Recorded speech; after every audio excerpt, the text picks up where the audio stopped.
रामायण काल के साथ ऐसे शक्तिशाली बानर जिनके किस्से सुनकर भी हैरान रह जाएंगे। रामायण का जब भी जिक्र आता है तब तब परम शक्तिशाली हनुमान जी को जरूर याद किया जाता है। रामायण काल में हनुमान जी के अलावा भी और भी कई शक्तिशाली बानर हुए जिनके पास इतना बल था कि उनकी आगे महाशक्तिशाली महाबली रावण भी नहीं टिक पाया, जिन्होंने बड़े बड़े राक्षसों को एक मुक्के की प्रहार से ही मार डाला। तो दोस्तों, अगर अभी तक आपने हमारे चैनल को सब्सक्राइब नहीं किया है तो अवश्य कर ले। तो चलिए दोस्तों, करते हैं ज्ञान की बात। तो दोस्तों, 7वें स्थान पर है नल। नल विश्वकर्मा के पुत्र थे और अपने पिता की तरह वो एक अच्छे वास्तुकार भी थे। जितने वो नटखट थे उतने ही ज्यादा ताकतवर भी थे। उन्होंने राम सेतु बनाने में एक महत्वपूर्ण भूमिका निभाई थी। बड़े बड़े पत्थरों को उठाना उनके बाएं हाथ का खेल हुआ करता था। उन्होंने कई ऐसे राक्षसों का वध किया था जो एक समय पर राम सेना पर भारी पड़ने लगे थे। यहाँ तक कि भगवान श्री राम की सेना के साथ मिलकर उन्होंने लंकापति रावण के कई सारे असुरों का वध किया था। 6वें स्थान पर है नील, जो कि स्वयं नल के ही बड़े भाई थे। ये अग्निदेव के पुत्र थे। जितने शरारती हुआ करते थे उतने ही निडर और बलशाली भी थे। बड़े बड़े चट्टानों और पेड़ों को ये खेल खेल में ही उखाड़ दिया करते थे। नील ने युद्धोमत और निकुम नाम के राक्षस से भयानक युद्ध किया और निकुम के सारथी का गला काट कर उसे मार डाला। इतना ही नहीं, उन्होंने युद्धोन्मोतोर पर इतना भीषण हमला किया जिससे उसकी अकाल मृत्यु हो गई। नील ने रावण के सेनापति को एक चट्टान फेंक कर ही मार डाला था। 5वें स्थान पर है वधिविधि।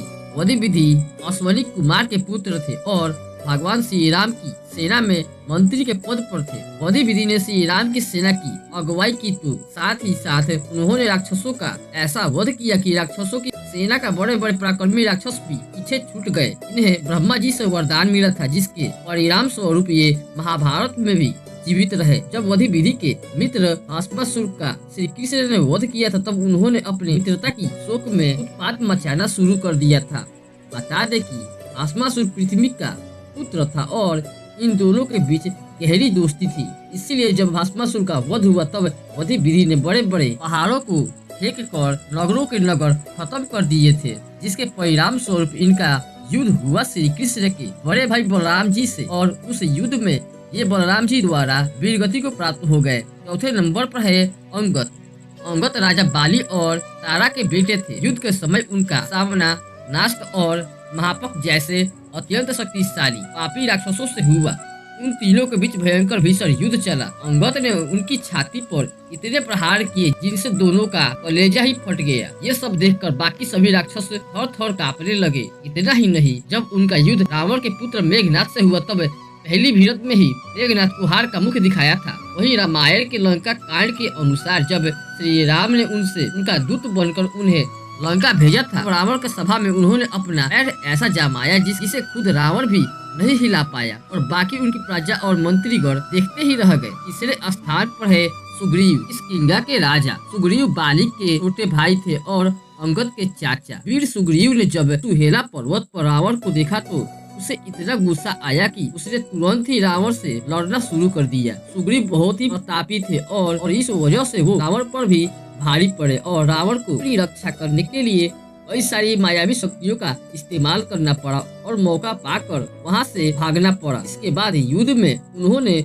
बलवान कुंभकर्ण से भीषण युद्ध किया। उनकी नाक के एक ही बार में काट डाला और साथ ही उनके बेटे कुंभ का भी वध किया था। दूसरे स्थान पर है शक्तिशाली बाली। बाली इंद्र के पुत्र थे और उन्हें अपने पिता से एक ऐसी माला मिली थी जो मुसीबत के समय एक लंबे समय तक उनकी सांसों को थामे रखती थी। इतना ही नहीं, उन्होंने ब्रह्मा जी से ये वरदान मिला था कि जब जब उन्हें कोई युद्ध की चुनौती देगा तब सामने वाले प्रतिबंधी की आधी शक्ति बाली के अंदर समा जाएगी। एक दिन अपने घमंड में चूर होकर रावण और बाली के बीच युद्ध हुआ, जहाँ बाली ने रावण को हार का मुंह दिखा दिया और धूल चटा दी। आपको बता दें कि स्वयं श्री राम को भी बाली को छल से मारना पड़ा था। अब बात करते हैं पहले स्थान की, जिन्हें कोई भी जीत नहीं सका। ये स्थान स्वयं और स्वयं हनुमान जी का है। वायु के पुत्र हनुमान जी के बारे में कौन नहीं जानता। उनके अंदर सूर्य को खाने का बल तो था ही साथ इसी बाल्यकाल में इंद्र ने अपने वज्र से इन पर प्रहार किया। हनुमान जी वे सहन कर गए क्योंकि वो स्वयं भगवान शिव के अवतार थे और इसी वजह से उन्हें बहुत सारे देवताओं से कई सारे वरदान भी प्राप्त हुए।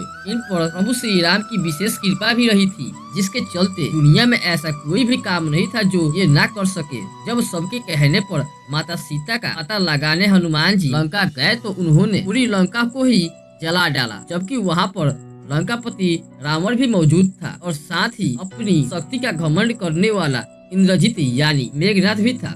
कहते हैं अशोक वाटिका में ही उन्होंने स्वयं रावण के पुत्र अक्षय कुमार का वध किया था। वही साथ ही जब इंद्रजित उन्हें पकड़ने आया तब उन्होंने उन पर ब्रह्मास्त्र चलाया, लेकिन उन्होंने ब्रह्मास्त्र का मान करते हुए खुद को बंदी बना लिया। लेकिन ब्रह्मास्त्र भी उनका कुछ नहीं बिगाड़ सकता था क्योंकि वरदान भी स्वयं उन्हें ब्रह्मा जी से प्राप्त हुआ था। कहते हैं उन्होंने महाबलशाली कुंभकर्ण से भी युद्ध किया था और उसके त्रिशूल के 2 टुकड़े कर दिए थे और जब उनका सामना रावण से हुआ तब उन्होंने एक मुक्के के बार से ही रावण के कान से खून की धारा निकाल दी थी। इसके बाद उन्होंने कई सारे राक्षसों का वध किया जो अत्यंत बलवान थे।